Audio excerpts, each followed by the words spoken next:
अब हमें करना क्या है, तो सबसे पहले आपको एक विंडो क्रिएट करनी है। विंडो क्या होती है वो हम आपको दिखाते हैं।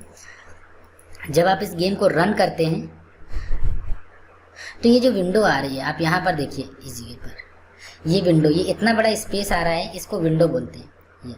तो ये वो विंडो है जो जिसके अंदर आपका गेम चल रहा है।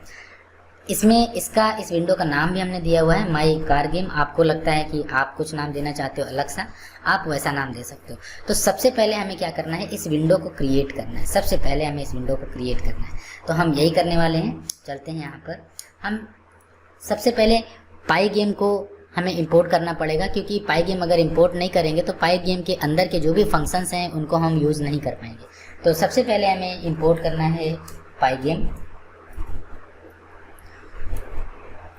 और इस पाई गेम को इंपोर्ट कर लिया है। तो पाई गेम को एक्टिव करने के लिए, पाई गेम को स्टार्ट करने के लिए हमें एक फंक्शन यूज़ करना है पाई गेम का।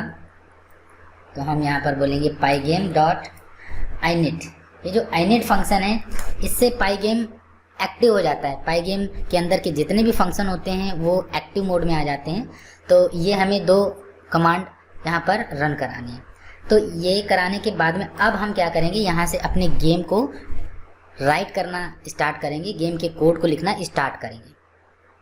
तो सबसे पहला कोड है, हमें विंडो क्रिएट करनी है। सबसे पहले आपका अगर गेम बनेगा तो गेम रन कहाँ होगा, किस स्पेस के अंदर होगा। तो वो जो स्पेस है, वो एक बॉक्स जो बनेगा उसको हम बोलेंगे वो हमारी विंडो है। तो कैसे बनेगी, क्या फंक्शन है पाई गेम में, तो एक फंक्शन है पाई गेम में, पाई गेम डॉट जैसे लगाएंगे तो उसके सारे फंक्शंस आपको यहाँ पर दिख जाते हैं। तो यहाँ पर एक फंक्शन है डिस्प्ले डॉट, नीचे आप देखेंगे सेट मोड आ रहा है। तो ये जो फंक्शन है pygame dot display dot set mode, ये क्या करता है, ये आपके विंडो को क्रिएट करता है। तो ये विंडो का साइज़ पूछ रहा है, ऊपर देखिए ये लिखा हुआ है कि साइज़ जो है वो ऐसे आपको देना पड़ेगा, ये ब्रैकेट के अंदर, और 2 वैल्यू।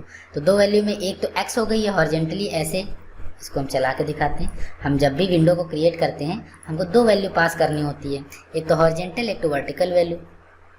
तो अब यहाँ पर देखो जो ये विंडो आपको दिख रही है, इस विंडो में जो यहाँ से ये वैल्यू जो हॉरिजेंटल जा रही है लेफ्ट राइट, इसको हम बोलेंगे एक्स वैल्यू, एक्स एक्सिस। और जो ऊपर से नीचे वैल्यू आ रही है इसको वाई एक्सिस बोलेंगे। तो एक्स की वैल्यू एंड वाई की वैल्यू ये हमें देनी पड़ेगी। तो अब कितनी देनी है ये आपको बताते हैं। तो हम यहाँ पर क्या करेंगे,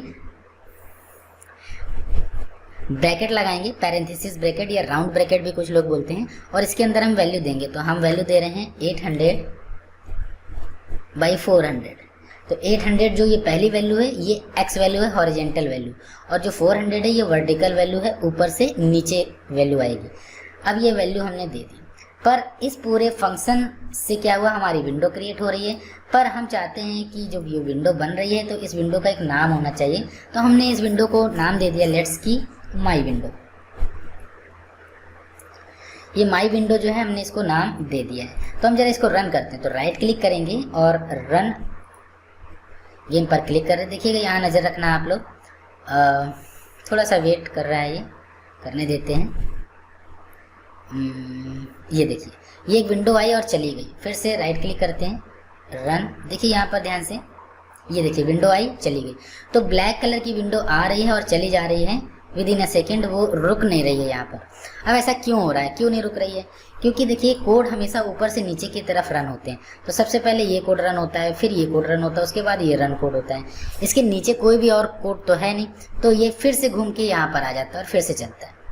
जब भी हम राइट क्लिक करते हैं हमेशा कोड ऊपर से नीचे की तरफ रीड किया जाता है, इसलिए थोड़ी देर के लिए वो इस कोड को चलाता है और इस कोड पर उसको एक विंडो का साइज मिल जाता है, तो विंडो हमारी क्रिएट हो जाती है। तो अब हमारे सामने एक प्रॉब्लम है कि इस विंडो को कैसे रोका जाए, रोकना है इस विंडो को। तो हम एक काम कर सकते हैं, इस विंडो के नीचे हमें ऐसे आना है और एक लूप लगाना है। लूप लगाने का मतलब गोल गोल घुमा देना है उसके अंदर। जब इसके नीचे कोड ऐसा गोल गोल गोल गोल यहाँ पर घूमता रहेगा ऐसा ऐसा, तो फिर ये ऑलरेडी क्योंकि ऊपर है कोड तो ये मेंटेन रखेगा इसको।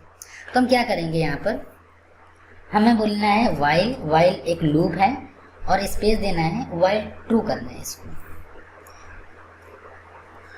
वाइल ट्रू, जब तक ट्रू रहेगा तब तक क्या रहेगा, इसके अंदर हमें लिखना पड़ेगा कि पास कर दो। अभी हम इसके अंदर कुछ भी नहीं लिख रहे हैं। जब हम कुछ नहीं लिखते हैं किसी भी बॉडी के स्ट्रक्चर में, किसी भी लूप में, तो हम पास लिख देते हैं सिंपली। तो इससे क्या होता है, हमारा कोड रन भी हो जाता है और हमें टाइम भी मिल जाता है। अब क्या होगा, वाइल ट्रू कर दिया तो वाइल के अंदर जब एंट्री होगी कोड की तो ये यहीं पर घूमने लगेगा, ये हमेशा ट्रू मिलेगा, तो इसके अंदर ही कोड ऐसा घूमता रहेगा और इतना ये विंडो जो आपको दिख रही है ये मेंटेन रखेगा। ठीक है, तो चलते हैं राइट क्लिक करके एक बार हम रन कर लेते हैं। तो इस बार हमने रन किया है, लूप लगा हुआ है, ये देखिए आपकी विंडो आ गई है और ये विंडो अब ऐसा नहीं हो रहा कि गायब हो जा रही है, ये आपके सामने यहाँ पर है। तो इसका साइज़ जो यहाँ से यहाँ तक है वो 800 है, ऊपर से नीचे 400 है। आप अगर इसके साइज़ को कम करना चाहते हो तो इसका साइज़ कम कर सकते हो, जैसे यहाँ पर हमने हॉरिजेंटली भी 400 कर दिया, तो अब ये स्क्वायर में विंडो क्रिएट होनी चाहिए। देखिए स्क्वायर में क्रिएट हो गई है।